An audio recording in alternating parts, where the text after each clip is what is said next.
Salut! Dans cette vidéo, je vais vous expliquer les erreurs fatales de mon client qui a conduit à la cessation de son activité. Alors, cela remonte à 6-7 ans environ, si on part du principe qu'on est début 2022 au moment où passe cette vidéo. J'étais principalement webmaster à l'époque. Et pour ceux qui ne savent pas, c'est ce que c'est. En gros, je créais des sites internet avec des CMS, Joomla, WordPress, PrestaShop, etc. Alors, j'étais pas encore un organisme de formation, mais je formais quand même déjà mes clients à la prise en main de ces CMS. Alors, mon client était un poseur de cuisine qui était salarié. Il me contacte parce qu'il veut créer un site web, parce que maintenant il est devenu à son compte en tant qu'auto-entrepreneur. Alors je me rends au R1, premier rendez-vous, avec mon cahier des charges, et d'ailleurs j'ai fait une vidéo dessus, et qui marche pas mal, donc je vous invite à aller voir si vous voulez voir ce que c'est un cahier des charges pour un site internet. Donc du coup, on commence à discuter ensemble de son site, de ses cibles, de ses concurrents, etc.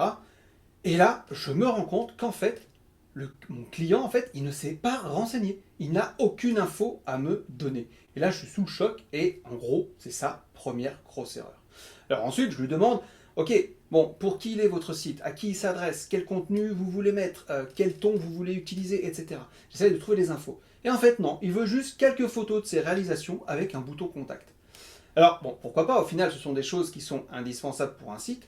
Et là, je me dis, il va falloir vraiment sortir les rames pour réussir à, en tout cas, trouver quelque chose de positif à ce rendez-vous pour qu'on puisse mettre en place une vraie stratégie. Alors, je lui demande, est-ce que vous souhaitez parler de votre travail, dire pourquoi vous faites ce métier, qu'est-ce que peut espérer votre client, qu'est-ce que vous allez apporter en plus à votre client, etc. Bref, j'essaie de lui poser vraiment de ces questions. Et à l'époque, je vendais également une prestation de référencement et je lui propose, en lui expliquant l'intérêt du référencement avec toutes ces histoires de positionnement.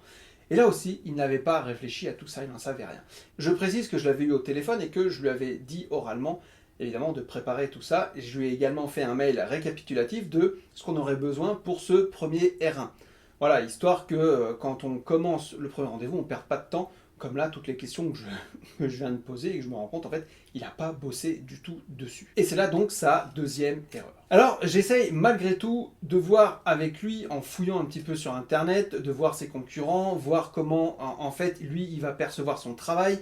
Et a priori, il n'a pas envie de se prendre la tête avec ça. Il me dit non, j'ai vraiment pas envie. Moi, je veux juste un site pour montrer ce que je fais et pour qu'on puisse me contacter, c'est tout. Alors bon, ok, je dois lui répondre un truc comme ok, je peux vous faire ça, il n'y a pas de problème.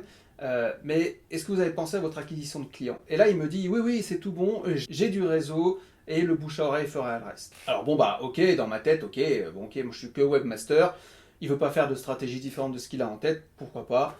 Le client est roi, il paraît. Donc je sors du R1 avec le contrat évidemment signé, un site web à faire, et je suis quand même pas du tout satisfait de l'état d'esprit de mon client, je sais que ça va être galère. Alors moi je fais le site, les photos qu'il m'envoie, lui, sont pas top du tout, elles sont de mauvaise qualité, pas mise en valeur, il n'y a pas de mise en valeur vraiment du produit, bref c'est un carnage. Alors je lui propose mes services de photographe, il refuse, manque de budget, etc. etc. Alors tant pis, je mets ces photos sur son site et là j'ai quand même vraiment un peu une sorte de boule au ventre parce qu'en général, je marque toujours mon nom hein, lorsque je fais mon site, je l'ai marqué aussi là, mais je me dis, le site il est quand même pas mal, assez bien structuré quand même, les visuels fournis par le client sont immondes et du coup ça fout un petit peu la honte. Mais bon, c'est pas grave, j'avais quand même réussi à ajouter un petit peu de texte pour donner envie sur le site, quoi, pour donner envie de le contacter. J'avais pris des photos sur des bandes d'images pour illustrer un petit peu le site en général, mais je ne l'avais pas fait passer pour ses réalisations, ça c'est très important de ne pas mentir là-dessus. Et du coup, c'est vrai que le site ne m'avait pas demandé énormément de temps, puisqu'il n'y avait pas grand chose à faire dessus, et puisqu'il s'en foutait un petit peu, quoi.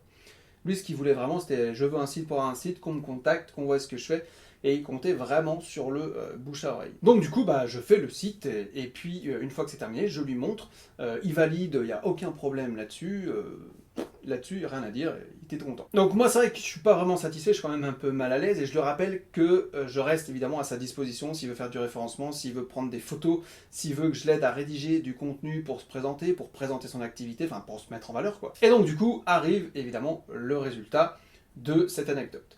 Alors, figurez-vous que moins d'un an après, il a arrêté son activité, le bouche à oreille, ça lui a rapporté simplement quelques clients au début, et entre-temps, il m'avait appelé, il m'avait dit « Ouais, je comprends pas, j'ai mon site, mais personne va dessus, je chope pas de clients, etc. » Alors, là j'ai tenté de lui expliquer ce que je lui avais déjà tenté d'expliquer.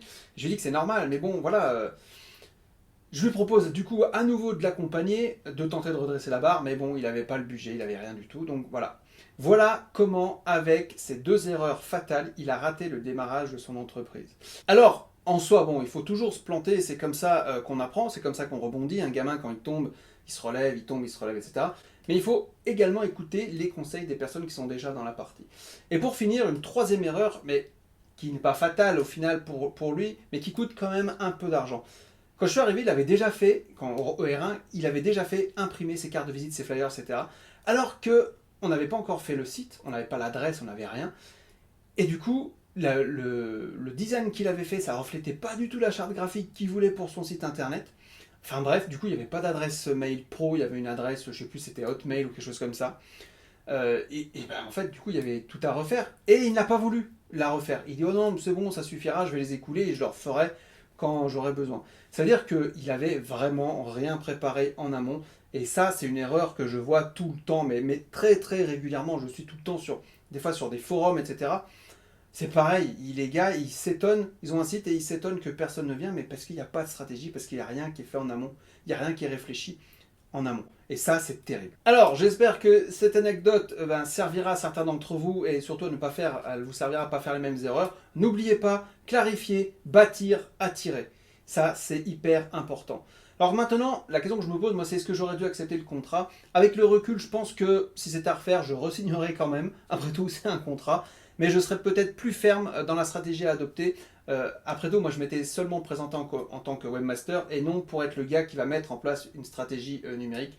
Donc je pense que mon erreur à moi, ça a été peut-être de ne pas être plus clair là-dessus. Donc à l'avenir, bon, aujourd'hui c'est beaucoup plus clair. Mais voilà, il y a 6-7 ans, ça ne l'était pas. En tout cas, si vous n'avez pas envie de vous retrouver dans cette situation, si vous n'avez pas envie de perdre de temps, de l'argent, inscrivez-vous à mon programme Web Starter Pack, il est vraiment efficace et en plus il a des gros avantages puisqu'il peut y avoir une demande de prise en charge financière possible, il y a eu des mises à jour qui sont régulières et gratuites et c'est accessible à vie évidemment. Alors, je vous dis de vraiment passer à l'action maintenant. Quant à moi, je m'appelle toujours Pascal Dumont et je vous dis à très bientôt pour une prochaine vidéo. Ciao!